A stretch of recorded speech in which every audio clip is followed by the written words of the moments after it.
The League of the Genuine Conversations is back with me, your host, Fred Mwema. If you are new here, this is the only show on the planet that discusses the important but often ignored subject of counterfeits.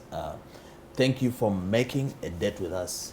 Every Friday, we have a special guest to discuss the issue of counterfeits. We pick our guests from the various sectors within our community because counterfeits affect virtually every sector and every way of our life is affected by them. So today we have Mr. Mulindwa Sami, an educationist, a veteran educationist, I should say, a senior citizen. He's been in education. Mr.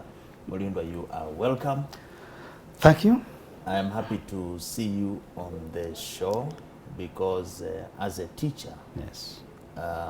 Your calling is to teach. Definitely. So today I'm your student, you and the rest of us are your students. Yes. I'm sure there are many people who have gone through your hands in the various schools where you have been. Just give us in a minute, who is Mr. Mulindwa Sami, where you've been, what you're doing. I thank you so much, presenter. The name Mulindwa Sami Mukasa is my name. I've started teaching about 33 years ago, beginning with the Mengo Senior School, where I almost rose up to all ranks, from subject teacher, head of department, dean. Then as I was dean, I was now appointed as a deputy teacher. I was posted to Makai Memorial College in Inatete, where I worked for about 10 years until when I joined the Gombe Education Service and established the high school, which is St. Andrew Kagua Gombe High School, part of the Gombe Education Service. And when the schools in the education service grew, I became the rector to coordinate all the institutions. But as I speak right now, I have an education consultancy, which is Mulungi Institute Education Facilities Limited. You're a consultant now. I'm a consultant now. And I would like to say I'm attached to several schools in this country. I'm so delighted and honored to have raised so many of people who have gone through my hands. How many are presidents? Vice presidents, prime ministers, they are yet to come. I see the queue. Yes. The lawyers are very, very many, including, of course, the one in charge of the Electoral Commission, the spokesman, Bukenya. Oh, Bukenya. I taught that one from senior one. So it's one of the I can actually say boldly. But there are very, very many, some are artists on radios and the communication lines. I taught Jose Chameleon as an artist, that one. So you have a free ticket for his show? The moment he says, oh, mwalimu, karibuni. Oh. Yes. Okay, Mr. Mulindwa, this show is basically fighting counterfeits, as you know. Yes, and I'm sure you've watched some of the shows.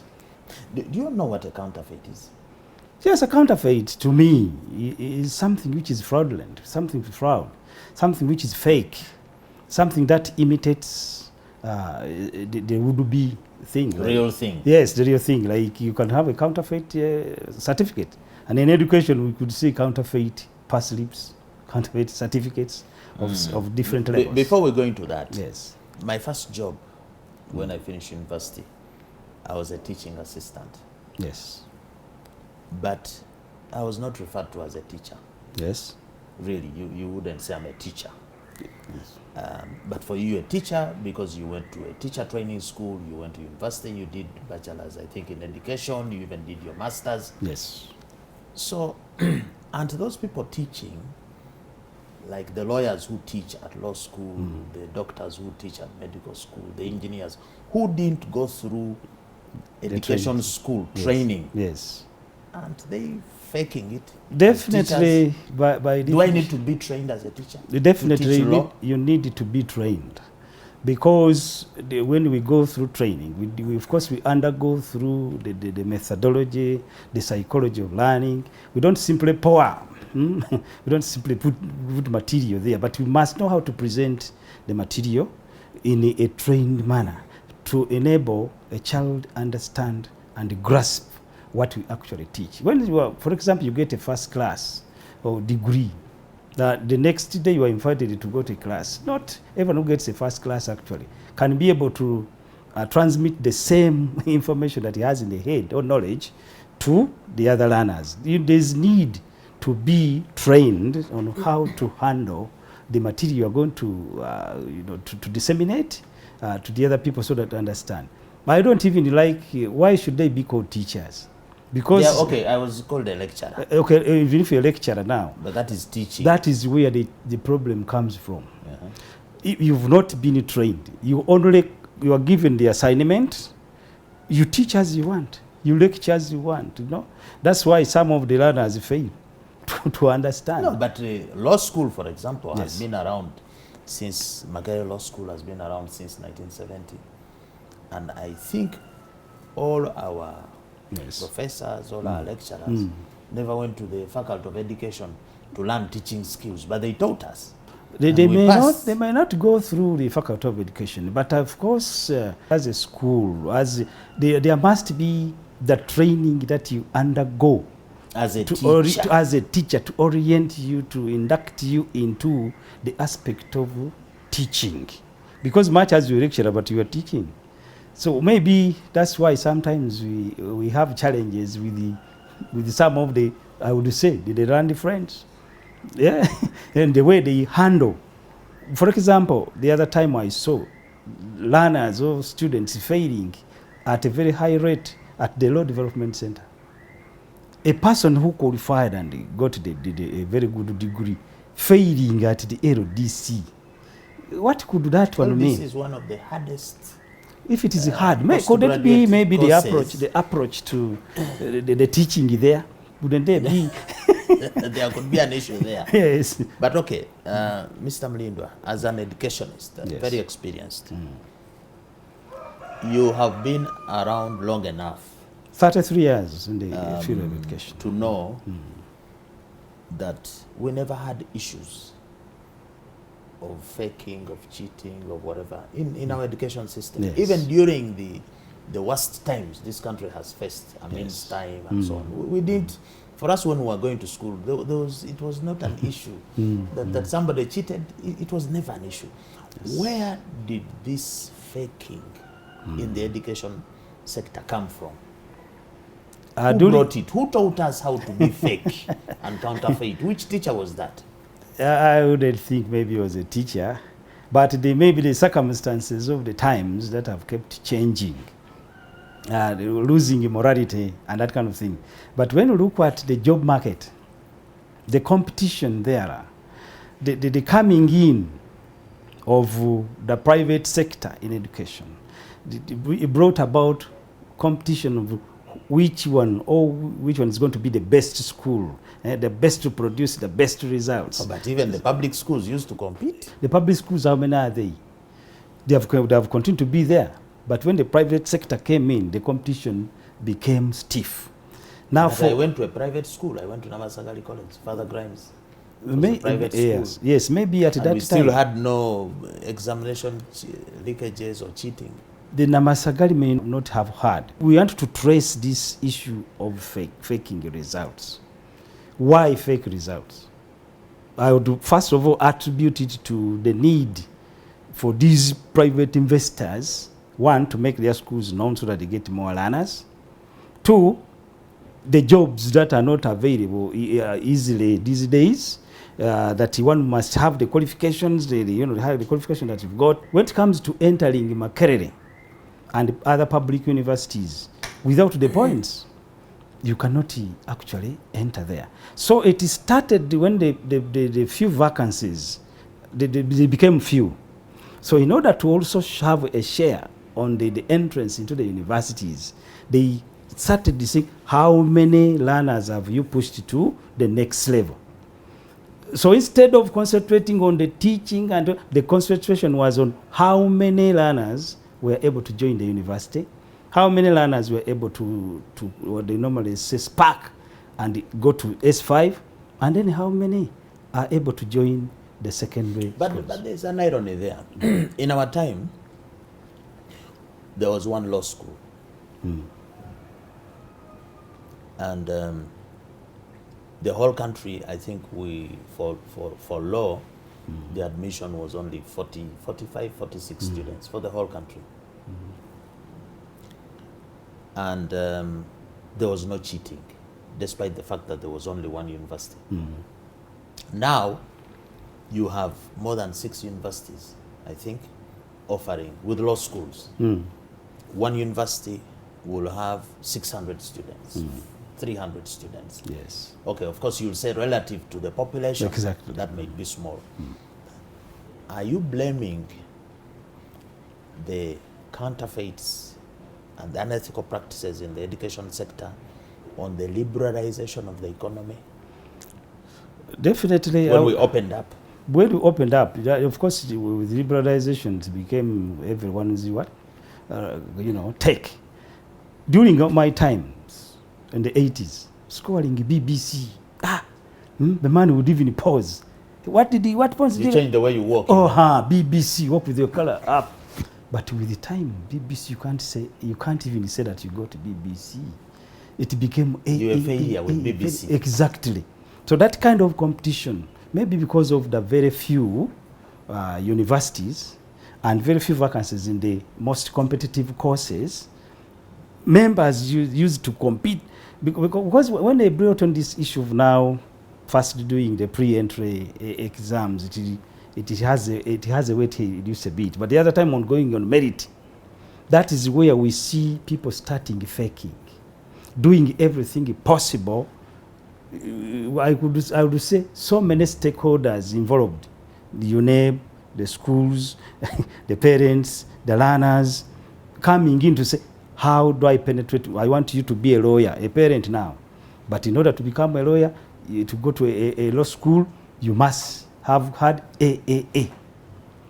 Now, to get that AAA is not just a simple thing. We are not teaching angels. Yeah, really. But everyone is craving to see that he enters the law school. So the schools started doing everything possible to bribe the invigilators, to involve the people in the UNEB, involve the teachers on the ground, and it started. Even other courses this started. Could have been like in the 80s. In your time, was it there? It was not so much, but it began with our times of, now I'm looking at 87, 88, 89. When it came to 90, now it really it escalated because they had started demanding high points vis-a-vis the very few vacancies available. It became what you call survival for the fittest. They started now coming in, say, how do I get the points there? The faking is started. But as an educationist, do you want to admit that the purpose of the institution of education is to teach society good values, good ethics, and where you see something that has gone wrong in society, you as the education institution, you try to stamp it out, you try to teach us new ways of dealing with. Have you failed as educationists to reverse the trend of counterfeiting in the country? You're just teaching, they say you teach irrelevant things. I saw the other day some guy saying in Germany they are teaching, or in Korea, they are teaching children how to assemble a mobile phone, to fix it, parts of a car. For us here, we are teaching children about parts of a grasshopper. It has this leg, it has these eyes, which are not relevant. Are you, as educationists, have you failed in helping society to push back this scourge of counterfeits? The issue about curriculum is a very wide issue. The way we teach, like you've been giving an example, that is a very serious issue which requires every stakeholder to come in to save our learners, because we need to focus on creativity and critical thinking and a thing to do with the benchmarking, and which we have not yet attained. But the way we teach, we are supposed to be one, the people to teach society what matters, what is moral, the ethical issues, Those are very, very, very pertinent. So if morals collapse, that Everything means you've failed. we are doing our best. Now we in education, these learners come from other stakeholders. What other stakeholders are saying and doing are totally different from what we are telling our learners and what we are imparting in them. They are looking at one thing: how do I survive and go through the system without And make money. Definitely, the issue is survival, money, your future, without minding whether the method I'm using to get to the future is really ethical.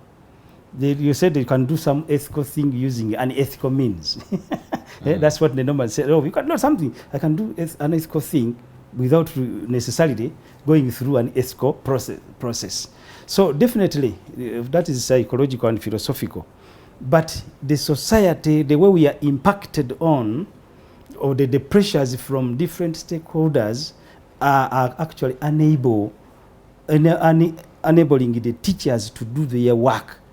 They are the ones who first come to say, I don't want anything else, but I want my child to pass. I want my child to do this. I want my child to do this. Even, by the way, for example, you see, some parents don't even fear to come to a teacher and say, I want my child to do, for example, PCB. What that does. When the guy doesn't know anything about he has 7, 6, somewhere where he has a distinction and this. Mulembe gwa science. Those kind of things. The president says science. Science, because of course the government is saying science and science and science. Now it has become almost impossible to convince any learner from O level to A level to do an art subject. It is like the arts are condemned. You don't do sciences, you are condemned. You don't have a future. That's why we are going to come up with fake doctors, fake engineers. We are not ethical. Yet, these other subjects, in quotes, the so-called humanities, are the foundations of the ethical issues. Before you go to science, you must be ethical. When I do this, I must reserve the aspect of being ethical. Mr. Mulindwa, we need to take a break. When we return, we shall continue our conversation on the counterfeits of fakes in the education sector.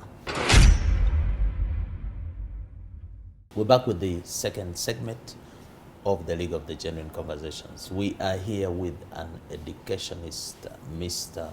Mulindwa Sami, and we are dealing with education, the fakes in education. Mr. Mulindwa, yes, please. We've just had 2 sets of results.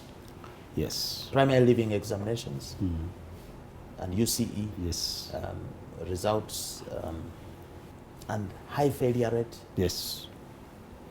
I would like you to tell the viewers whether that high failure rate has something to do with these fakes, these counterfeits you're talking about in education, but anchor it on the affirmative action that started the year I entered the university in 1990.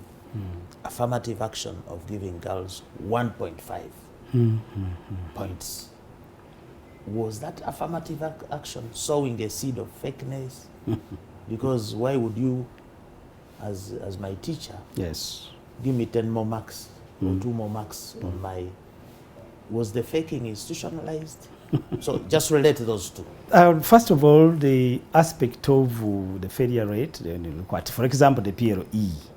It is quite alarming, and I really have not seen we as stakeholders coming up to realize that we are seated on a time bomb.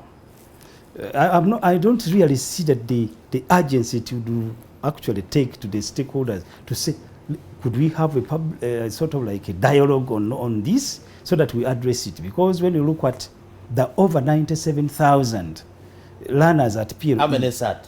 How many sat? Were about 800,000. 800,000 sat PLE. PLE. And we see 97, that is 10%, 12%. Then when you add on those who did not appear, who did not sit, about 20,000 plus. It's about 112,000 plus are not going to be anywhere with. What has been the failure rate usually? Acceptable failure rate? 2%, 3%? Yeah, that is where you'd say maybe 2, 3. 2, 3. One, we would wonder, but this is really high. And is the failure in particular subjects, sciences or arts? Definitely, when you look at PLE, almost all of them are failed, especially mathematics is a challenge and science. But the challenge I see in the failure, of course, without going into the details of what transpires in schools in different regions at different levels, there is a serious now issue which we must address, which is also bringing in a counterfeit. The learners who appear to sit these exams, with your parents, teachers, who have convinced their learners in P5, in P6 to sit PLE. No, but it was COVID. There was a COVID in between. So somebody was in P5, lost 1.5 years, then they jumped to... Yeah, how have... Wasn't it because of COVID? No way, no way, no way. It has even been happening before. So when you interact with learners, we at secondary school levels, you get a child who got 8, 10, and he cannot grasp the things in secondary schools. When you go to interview, the guy did not appear at all in year 7. But how does a child leave P5 and go to P7? Yeah, we go in your school, how can that happen? For example, there is no follow-up of a primary child like it is at O level.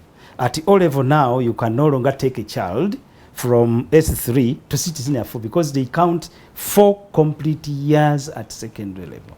But at primary, there is no such a follow-up, which is a very, very serious now challenge to those manning education. But otherwise, you go to this year, children who were in P5, 6 were able to sit P7 with those who were in P7. So some of them failed totally. No, but I'm asking, who enables this child to leave P5 and go to P7? Who does it? The headmaster of the school? That is the fakeness we are now talking about. It is a parent comes, for example, you are a head teacher, or a teacher who is in charge of registering the learners, saying, I want this child to go to and also appear to sit PLE. I would like to test the child. When the child passes, another one fails. So the problem is at the school. How does the school? So how does the school, if you had 200 students in P5, yes, P5, yes, and only 5 failed, so you expect in P6 to have 195. Yes. So if some 20 disappear, but they are still on your school register, don't you ask, how did this child leave P5 and go to P6? The fakeness is within the school. So they allow them to sit. Will be paid by the definitely. Where do they pass? Where do they pass to say a child from P6 is taken to sit P7? We are producing fake learners. So you're saying the majority of these kids who failed PLE had skipped a class? I don't really, I can't assert that. Some of them passed. But what I'm looking at now is the fakeness and the counterfeit in it. That you make a child who has not attained that knowledge enough to grow him psychologically, to being able to handle the next level, is made to join it. But don't you think, as an educationist, and I'm sure you know this, yes, here in Africa, we have too many examinations. We are subjecting our kids to exam year in, year out. Yes. In countries like Finland and many of these other countries, a child will sit exams after 4 years, and they will actually study. They study less.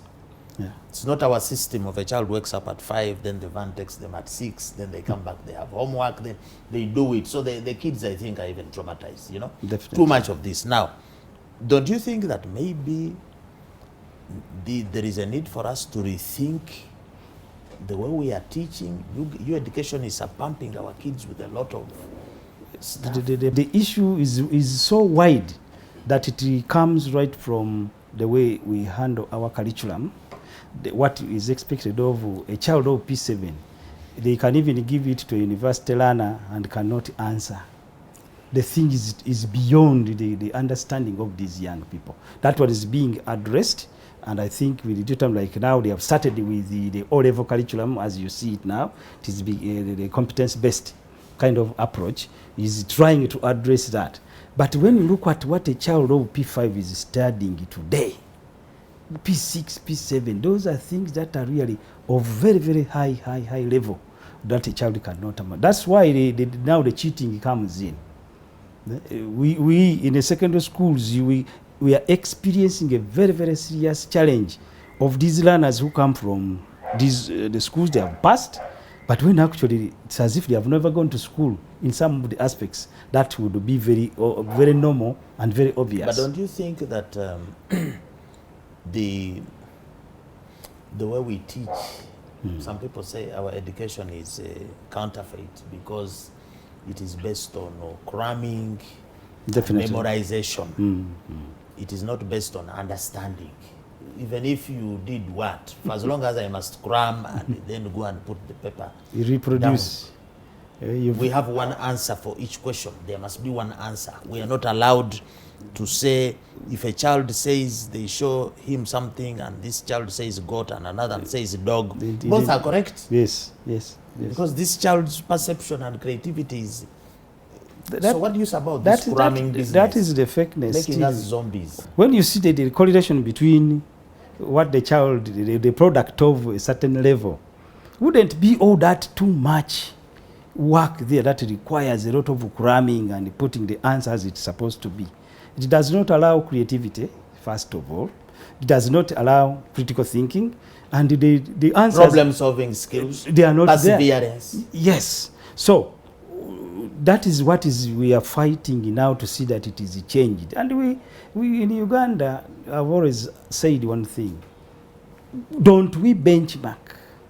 We say, how is it done in such countries where we have learners who really, a product of that level can do things ours can only do cram work. My teacher used to say, vomit back. You vomit back what the teacher has given you without allowing other aspects that come in, which is going to be addressed in the competence-based kind of curriculum, allowing a child to think. And also, has it started? It is of course now it has gone to the third year, senior 1 to those who have gone to the third year now. It is competence-based. It is now. So you think this can weed out the fakes? The fakes will be reduced a bit, and it is more taking us to the right, in the right direction, but it has not yet started in primary where it would start from. So that business of demanding one answer, one approach, is really wrong. We are not tapping the talents. We are not tapping the brains of these young people who would be interpreting what they learn into useful knowledge. But don't you think that even if you bring the competence-based curriculum into the schools, for as long as the parents are not educated and schooled in understanding that life is not about first grade and academic excellence and so on, don't you think that project will fail? Don't you need to take us, the parents, completely into school and educate us and change our mindset? Definitely, mindset change is the most important aspect here. Where you do not to put up out that my child, I want to see a paper where there is 1 1 1 2 2 2 2 2. Meanwhile, that parent didn't get 1 1 1. That one would have got F9 or whatever. But they have a family and they are looking after children. We have challenged them. But they are demanding their offspring exactly to do better than you say. You see, my child for me, I did not get it, but for you, you must what? You must get it. As long as we still have that mindset, the time has come to test these learners using other means of the meaning, doing things by the hands.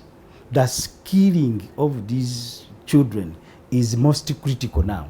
To test them, the qualifications. What does the paper do now? It is not going to help you to produce what to eat. Because if you come here, I give you a job here.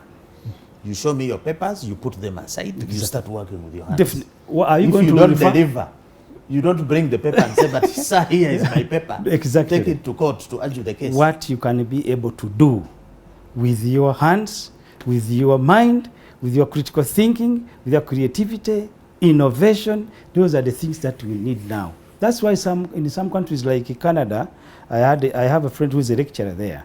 He said, nowadays, it's not the degree people who are holding the development of the people with the diplomas and the certificates. Those people who can fix up things. The doers. Exactly. Are the ones not the talkers. No. not the paper holders. But what can you be able to do? If we don't follow suit, then we are not. And yet, we are not Mr. global. Mulindwa, as an educationist, you say you are fighting to make a change, but I'm sure you have seen continuously, school upon school, publishing. We had 100 students in our school. So many schools. 96 got first grade. The poor 4 who got second They're grade not mentioned. are traumatized. They are not mentioned. They are rejects. They are what can you tell the school proprietors and these parents who will go and frame that caption, that advert from the newspaper? I was talking to the school. They say, I was telling them the truth, that when the government comes in to say that children passed, for example, 100%, they don't mean first graders. There's first grade, second grade, third grade, fourth grade. You can never convince a parent that a child in fourth grade passed. That one only third grade passed. And second grade passed. And Passing is first grade. Is the first grade. How many? My child failed. He has a second grade. Oh, that's a good point. So the perception is if you got a second grade or third, you've not passed. You failed. You failed. But if you got a second grade, how many marks did you get out of 100? You could get 70. And so you did not pass with 70? Yes. Sometimes the pass mark is too high and the child ends up getting a 5. So if on average, if a child gets 5, that's 20 in a PLE. Yeah? That's a second grade. Getting, for example, if you get you may even get 2244. That is 448. That one it ends at 12. I want to give you a scenario of 22, a 4, and a 5. It's in second grade. So even the way we are grading and perceiving what passing is fake. The fake is still if the word is there. That's why in schools they don't indicate. They say they got 100 first grades, 20 second grades. Never come out. We stop there. The others don't exist. They don't indicate those who failed. They don't indicate the fourth graders. They don't indicate even those who did not sit with grade 7, have U7. They don't indicate them. And I've been following some of the schools in the newspapers because we get to know the results. I called one of the schools. Why haven't you indicated the others? Can you please also show us the summary of the grades? First, second, third, fourth, U. They did not indicate them. But these fingers are not the same. Never. Can everybody get a first grade? Impossible. Is it even allowed? We are not teaching angels. Even a first grade itself. Robots may be. A D1. With artificial intelligence, a robot can all do the when same. you say first grade, for example, from 4 to 12, the one of and I saw a child and the parents crying profusely because the child got 7. Which is the first grade? A first and a very nice first grade. They said, "You people, are you really bragging or what? Why are you crying?" When there's a child who got 20. As we go for a break, yes. Why are we struggling to get first grades in a third or fourth grade country? Really, the way our mannerisms, our infrastructure is fourth grade. Why do we want first grade people to come into this? Definitely, it is just pride that my child got this. Otherwise, ever since the education system started, can we have a research how those who got 4, 8, 20, how they have made a change in this country? How have they impacted? How many members of parliament in the current parliament got a first grade? You may hardly get 1. In fact, those are the fair people who are normally they are making, I don't want to say use that word, but who are shouting seriously over a school which did not get 100% first grades. They are busy on their headmasters, You must produce all these children in the first grades, and you see a member of parliament, a district education officer, a RDC, you head teacher, you must produce these people. When you go on ground, the equipment that is supposed to be there to enable him or her produce those first grades, and the things are not there. We are faking things. We want better things, but how have we facilitated? You will cry when you go to the primary schools in this country and you see how those children struggle and the teachers to produce people who produce results. And those are the people, by the way, who become innovative. People who have those, what they call Jemvu Day. When you track them, those are the people who have struggled without the force. Mr. Mulindwa, let us take a break. This is the third and last segment of the League of the Genuine Conversations. I hope you are enjoying and learning from a senior educationist here, Mr. Mulindwa. In the last segment, I did mention briefly about the affirmative action of 1.5. It started the year I joined university in 1990. Yes. And I don't know whether that was fake, according to you, or because our sisters were being enabled to get an education, whether you call that merit or not. I want to know if that, in your view, was okay. But let me give you some statistic. Yes. From 1990, when we had the 1.5, to now is 33 years, 32 years. We have, with the Uganda Law Society, we have about 6,000 lawyers registered in Uganda. Yeah, 6,000. I was looking at the numbers there, and we don't even have 3,000, half of them being women registered. But even then, in practice, in the law practice business, I don't think out of the 3,000 or so law firms, we have 1,000 law firms headed by women. Now, the ratio of lawyers to the general population is still quite high. We have one lawyer for approximately every 700,000 Ugandans. So in other words, we have a deficiency of lawyers and legal services. So do you think that this 1.5 has delivered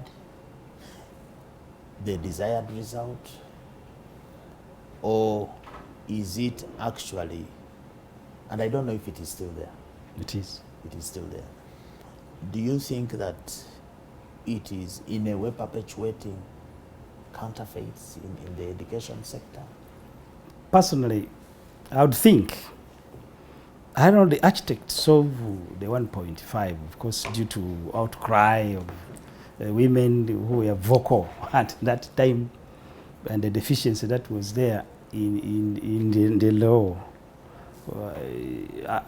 sector. They came up with 1.5. Yes, it sounded good at that time because they wanted to enable the female also to join the law. But in essence, it is a counterfeit, if by all standards, because if both the girls and boys administer, or they face the same examination, they face the same training and teaching, learning process, I really didn't see a lot the essence that I should treat the girls or the women with that kind of consideration, because the teacher is one.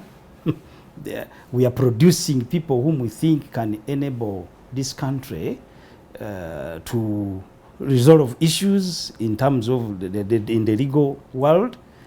But again, we are considering them at a very low pass mark to disadvantage the boys who had worked really so hard. Why do we still have such a deficiency, yet we have the 1.5 and other advantages heaped on the girl? We would now be saying, and proudly saying, yes, as a result of the, of course, the affirmative action, we have more practicing legal firms and lawyers and who are women, because the number of women also increased. Where are they?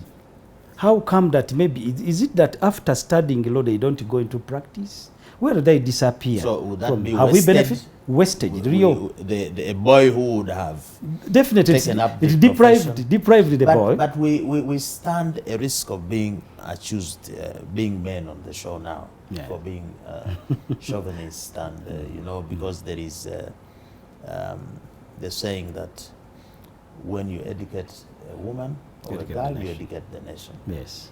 So don't you think that the overall benefit of having more educated women in the society makes us better as a society?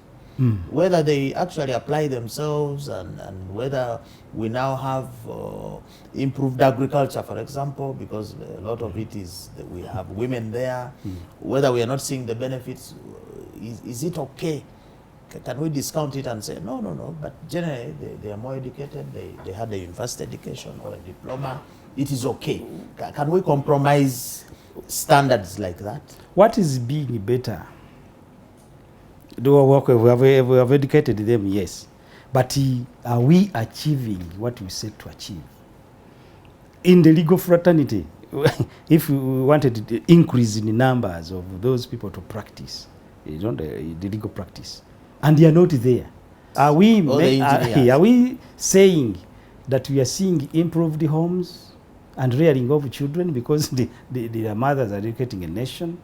What are we targeting? Well, I think there is need to go back to revisit this aspect vis-a-vis the benefits that we've got so far. So you're saying we need a review of that policy. We need to review and it. See where it fell short, How where has there it? are gaps. Exactly. How do we improve it? Exactly. Now, we need to discover after the 1.5, they have joined the law school.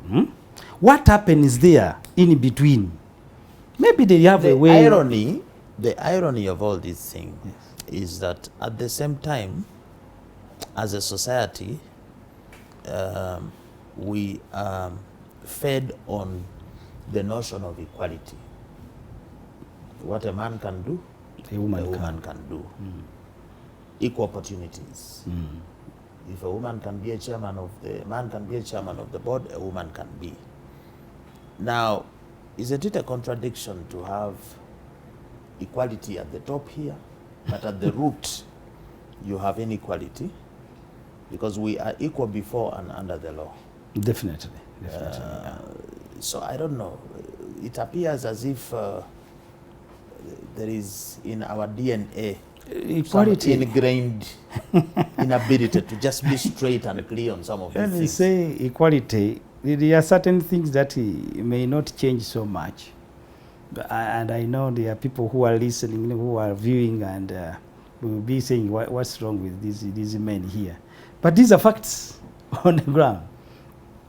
See, everyone is looking at women, girl, children, even with the schools. We've started faking from there. Everyone who comes up say, you are faking through the girl child? They know. The issue is, because we said equality, equal opportunity, equal attention. Now the attention was moved away from the boy. The attention is on the girl instead of both. Because the girl suffered inequality for hundreds of years. Now this was the argument. They have overtaken. So they want to catch up. So give them special incentives to catch up with you, because you oppressed them for hundreds of years. Why do you men want to deny that? That's why today, well-trained women, girls, well looked after and trained, with less trained boys and irresponsible men. We have irresponsible husbands. When we go to parenting, I will tell you this. Yeah. The women took over. Ever since they said now, girl child, women issues, the men have put their tools down. You are working, okay. When you go to schools, you go to the headmasters, you get shocked. Very few men, maybe men like you, who are still are still caring. Are you saying? But it is the argument is that the men neglect. They don't want to be in that space. Why? Have the women actually pushed them aside and elbowed them out of that right role? From childhood, the parent is saying, my girl, my girl. Nobody is saying, my boy. Even if now the scholars, I was talking to the children of senior 2. They told me frankly that they might give transport money to the girl, say, you boy, you can walk, but this one, for you can walk, and the girl cannot. Oh my God. When you go to schools now, even if it is campaigning for official posts, the boys are now shying away because all the attention is put on the boys. In the homes, the fathers are looking on, the mothers are doing everything. So when you bring up strong girls and strong women, and you don't bring up strong boys to be their husbands, then you're going to have failed. Later, we shall have also the issue that happened to the boys, to the girls. Whether you like it or not, we say women emancipation, yes. Men's emancipation is coming. Now affirmative action now for the boys. It is going to turn like that. So we learn nothing from this. Definitely, the struggle should be how do we move them at equal footing, equal opportunities, equal care. But these days, everyone who comes up now, we lost Professor Sentes who started the Boy-child organization. The Mr. Sulov is still there, but is becoming old now. But we need to take on now the responsibility of saying, let us take them equal. We give attention to all. But when you say a man has remained the head of the family. But this time, I don't know whether it's the toes or the chest. When you say the man is the head of the family. Why? You make an observation. Women have taken over everything slowly. My children were telling me, the boy children, hey, who is the minister for Kampala? Mm-hmm. I'm talking now Kampala. Who is the resident the commissioner? Mm-hmm. Who is the minister of education? Mm-hmm. Who are the PSC? Twali mu COVID, we are in COVID, and if you were only listening to the PS Health, Minister of Health, Prime Minister. It was a women's show. Women show. The president is surrounded by women. Then the boys went, don't you see?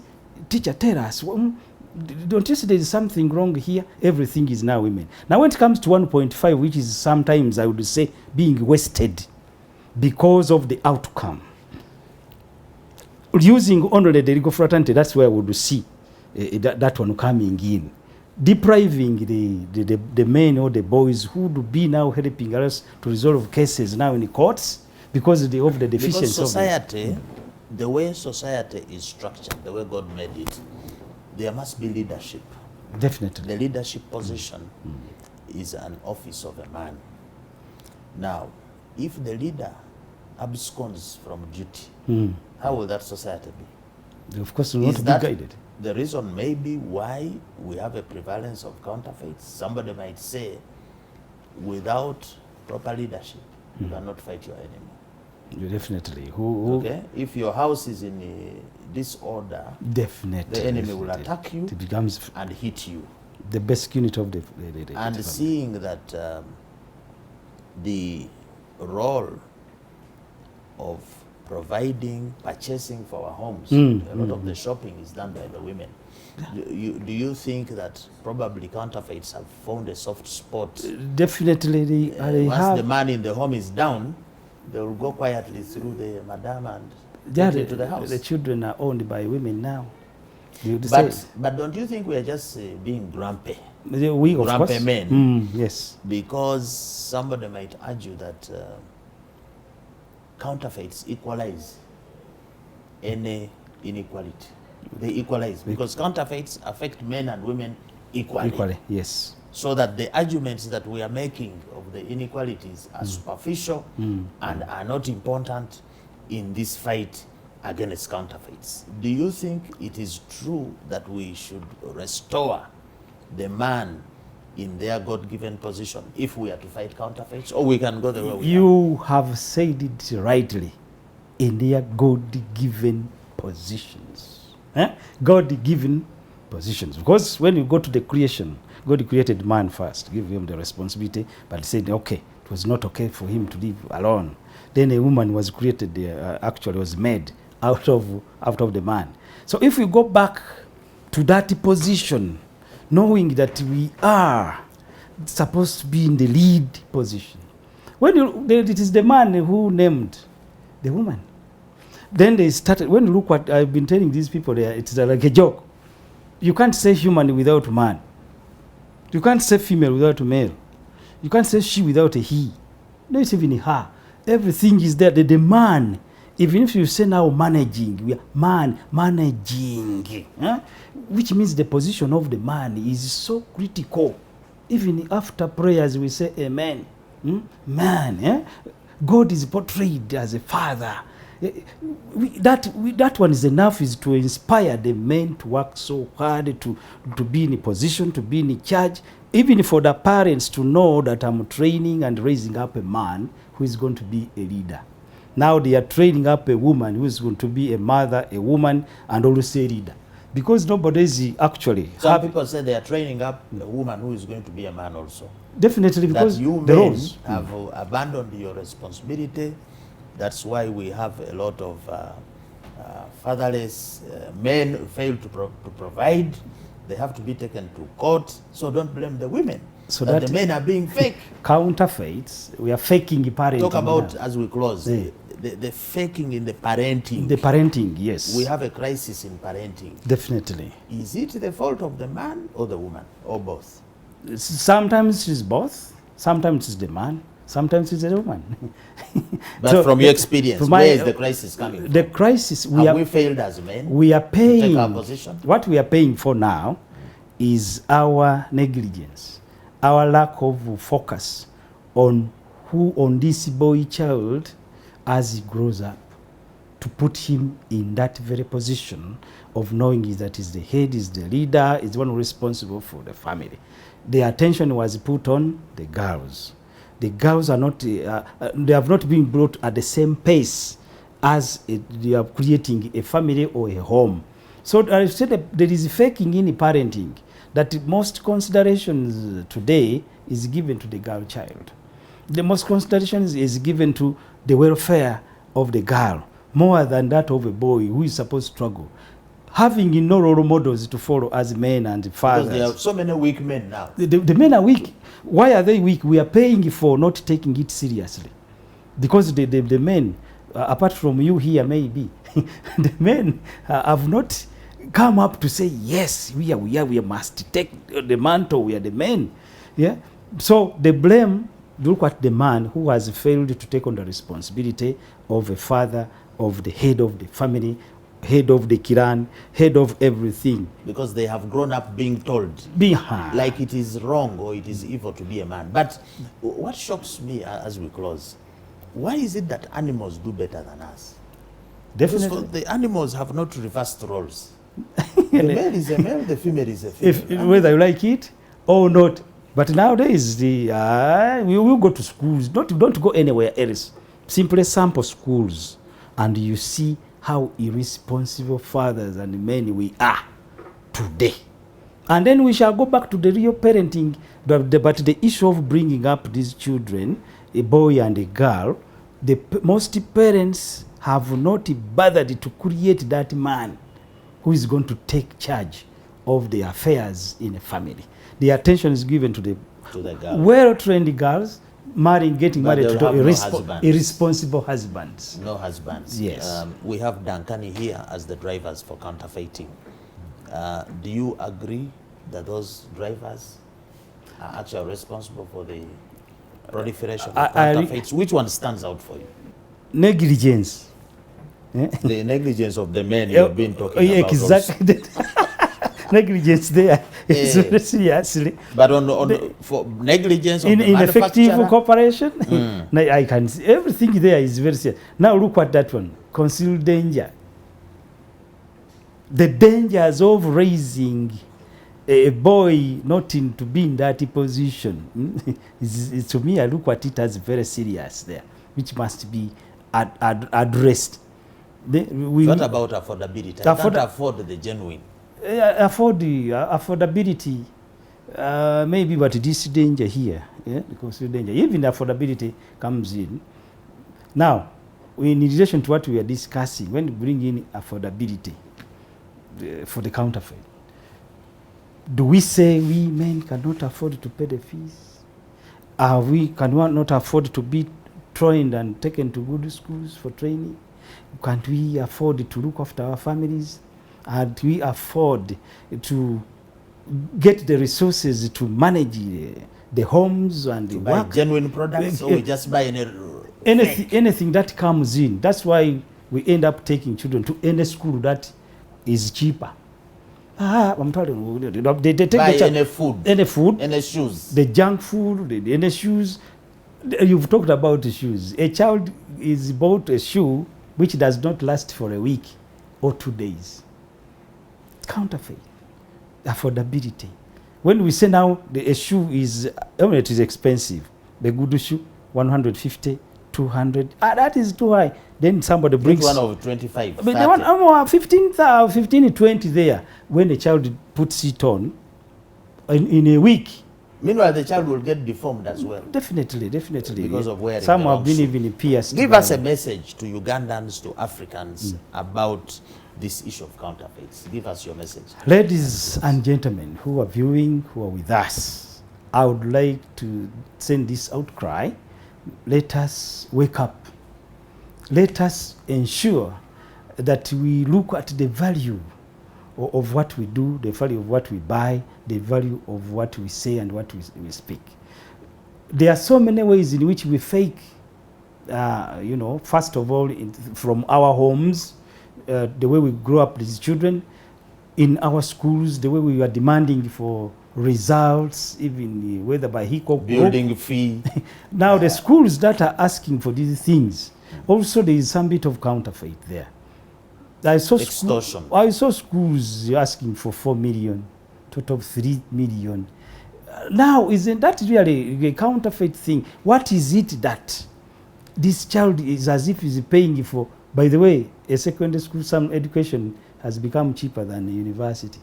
If a term, the child is going to pay 4 million. In a year, that is 12 million.